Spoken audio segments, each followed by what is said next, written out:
mixtapes from J. Cole that had me like, yo, what's going on? Nah. We ain't do no J. Cole type instrumentals. No, we need some J. Cole instrumentals, period. Yeah. But it's funny because before Kendrick got his theme, and when people were talking about who's the next one coming up, people were saying that was J. Cole.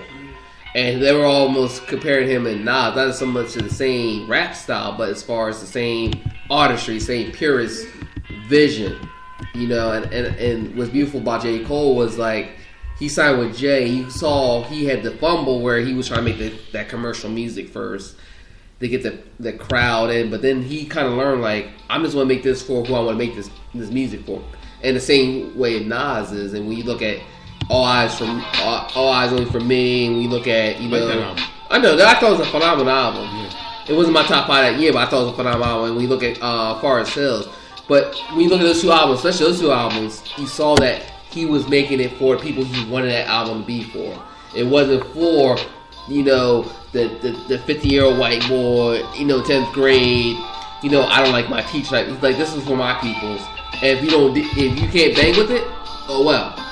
And that's the beauty with J. Cole now and where he's at. And you can kind of look at his persona now. Like when he came in, he had the fade. I gotta keep this fade all nice and neat. I gotta keep clothes. Now you look at it, he got these locks. I got the locks. I'm looking like a bum, but that's his persona. Now, like you accept him for what he is, and his music is unapologetic.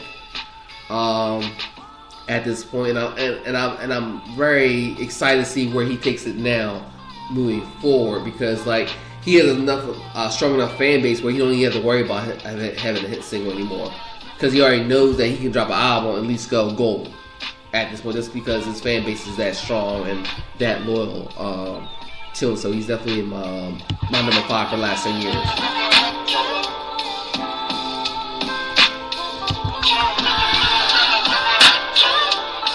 No doubt, some cold stuff. I'm gonna set it off on number 4 tip. You did 5? Oh, you did 5. Kendrick, my 5. It's love. Okay, so I'm kind of freestyling now. You know what I mean? Oh, you didn't make your list for this shit? I got these are my guys. Oh, but you I'm picking from them. Okay. Picking from my guys. Picking from my guys. Oh. So yeah, my number 4, I gotta go. My man, Terminology. What you saw last week? We saw Terminology live. He's a very special place in my heart. Term is like so thorough. Oh God, I mean, I've been saying this guy's name since 2006 when he came out.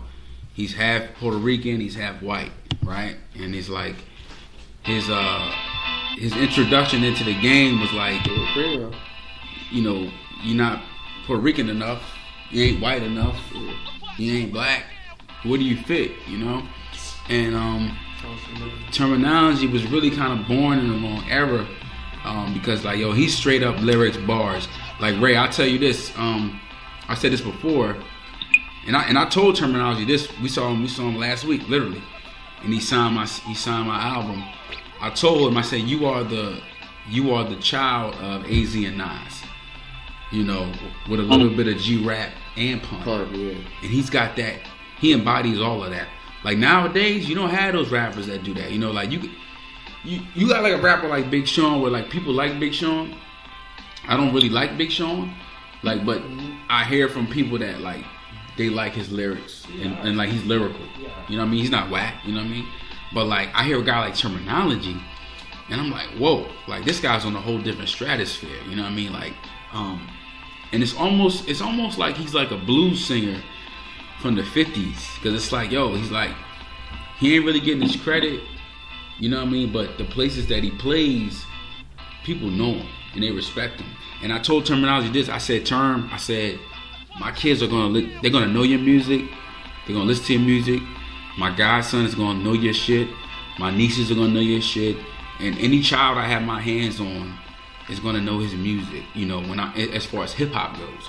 And to me, that's the biggest compliment I could give anybody, you know, because, you know, the babies, we ain't gonna give shit to the babies, you know what I'm saying? And I just love his tenacity. He could do the double time. You know, he could do like straight street stuff. And he's a blend of the locks. Like, he got a little bit of LOX in him too. Right. Like, yo, I just can't say enough about this guy, man. Terminology, I mean, he's number 4 for me, but he could be like closer. He could be closer. Like, I really kind of fought this battle with myself. But Term is ill, man. I encourage anybody to check him out. Even the brothers that are on this podcast. Dig into his catalog.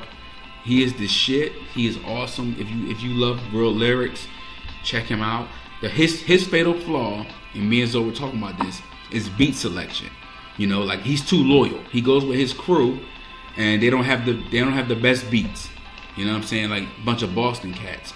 Mm-hmm. But if you can see through the beat and just rock out, you'll appreciate it. You know. But with that being said, he's got Primo, he's got Havoc, he's got Stat Selector. Like, Stat Selector is great. He's got giants. He's got great people right there with him. So salute to Term. Term is part of this podcast. We took a picture with Term, me and Armand, and that became the front of our podcast a year ago. So to this date, so like Term is like an integral part to even this podcast. You know what I mean? So salute the Term, man. No doubt. Where we at? We on 4? We on 4. Who did I have at 4? Let's see. I should have been more prepared. 4 past 7 years. Past 10 years. Has been my number 1, Jigga, because still, even since 2007, and I remember he dropped American Gangster in 2007. I was still in high school. I was sophomore. What's that sophomore? 11th grade, whatever that shit was. I was in 11th grade, and you know I was. Like, it came out in 11th grade, probably. Yeah, 07. I was in Abington. You know, I was Nicky Barnes in Abington and shit. So. Oh man, I was that guy. Tell him about it. I'm a changed man now, so it was all good. Changed man, you made the man. Yeah, but 07, you know, Jay-Z was just real quick before that. Jay-Z doesn't allow us to play any instrumentals from YouTube. Yeah, you gotta get title, baby. Jay-Z's like, you can't play my shit at all. Broke. You gotta get title, but for the past 10 years, he dropped 4 albums, and you know, I think all 4, we're talking American Gangster, Blueprint 3, Magna Carta, which is alright, and then 444. He's got a good catalog in the past 10 years, you know? So yeah, that's definitely not the beat, but this is Jay-Z though. It's like, yo, you ain't touching my shit. This is some new shit. You got hate my shit. No, here it was type beat. Which I kind of honor that, because like, this is what like Prince was fighting for, and we're talking about censorship, you know. Yeah. Like, we're going into a different category now, and I really appreciate what Jay-Z's doing, even though it's annoying to me because I'm a cheap ass consumer. You know what I'm saying? But I will, like, I pay for your show. You come through, I pay for your show. You know what I'm saying? But like, what Jay's doing, I cannot hate on it. You know, like, you gotta, like, if I'm him, yeah, you gotta pay for my YouTube stream. You know what I mean? You gotta, like, this is not free. You know, like, before we like a segue, before we even go on, the part of hip hop that has gone bad, a little bit. That has become too dispensable. It's too dispensable. You know, when albums drop, it's like they're worth nothing. You know, and Jay-Z's like trying to bring that you know, worth back to the product. So I salute that. I salute what he's doing on the business side. Because Prince fought that battle for fucking the whole 90s, man. The whole 90s, honestly. Definitely did. You know what I mean? Definitely did. So Fox is down. I guess my number 4, kind of like a group. You can separate them too, but my number 4, I'm going with a group more so with Run the Jewels. Particularly as a whole. As a whole. Yeah, they put a lot. They put enough out. As a whole. And I'm like, and we kind of touched on it on the New York, baby, let's go, New York. On the 2016 podcast. And my thing was like this, and they're made for each other. When we talk about Killer Mike and we talk about LP, and I always been a big fan of Killer Mike, especially. But my knock on Killer Mike was like, you never know what version of Killer Mike you get. Are you gonna get the conscious Killer Mike, or you gonna get the Pimp C Killer Mike, or or whatever, Bun B and LP. I was a little bit LP in like late '90s and 2000s, but I can never really listen to a full LP album. But when I heard rap music, when LP produced Killer Mike's first album, well, not his first album, but that his album that he kind of took the helms for, and it's like, okay, here's Killer Mike with a clear, precise vision now of what his music should sound like. And then when I heard they're going to do an album together, I'm like, I don't know. I'm like, do I want to hear these two together? I didn't think they had that chemistry, but to me, when you hear their chemistry, they're no different to me than when you hear like a Styles and a Kiss, or a Ray or a Ghost, or Nas and AZ. Like, their chemistry is so fluid. When you listen to all three Run the Jewels albums, when you hear like this Southern rapper and this New York rapper together, it's like, it's magical what they have been able to accomplish on, not only on the underground level, on the mainstream level now, because they're getting enough momentum now where they can headline festivals now without no radio singles or anything, and people know their songs word for word now.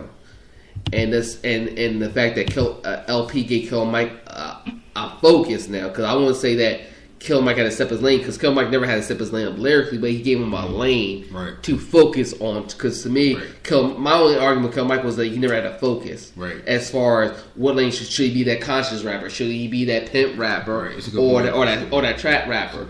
He's a conscious trap rapper. In that sense, he needed that. He needed that, and LP needs somebody to keep him level minded in the sense. Like, nobody might not want to hear like a conspiracy rapper all the time, but he was able to to tweak it in order to tweak Mike's vision. Right. You know what I mean? And those two definitely I want to see live eventually. They've been in Philly for the last 3 years that we've missed. I definitely want to see them.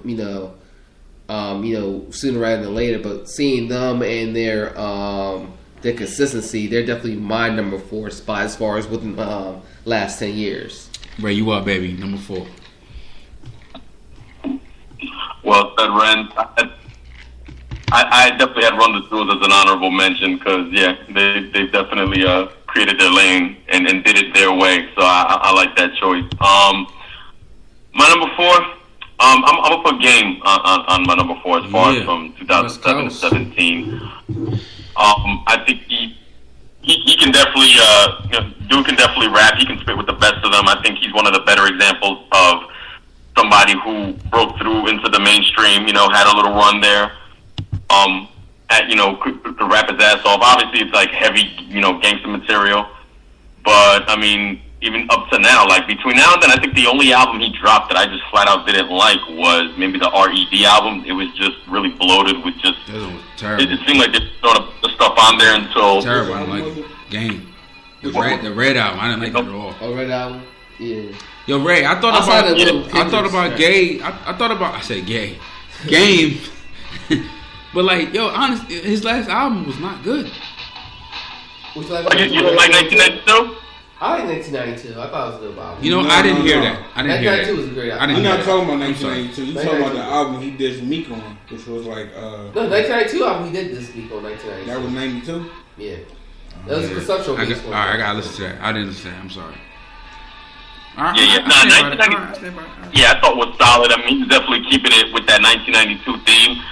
Surprised his double album he dropped. I think it was. I already forget if it was last year, 2 years ago. Double albums are tricky, but that it was actually there's a lot of good stuff on there. The documentary too was really phenomenal. Yes, absolutely. Yes. The documentary 2.5 and 2.5, that was surprisingly good considering it was a double album. I love that shit. Dude's hungry when he rhymes. I actually like the effort is there when he raps. Like dude really like he really is. He's not just a gimmick. Like dude really does like to rap, and I think he's good at it. And as far as like I said, the last 10 years, I think he's been one of the more enjoyable people. Like when he drops an album, I always check for it. I always feel compelled.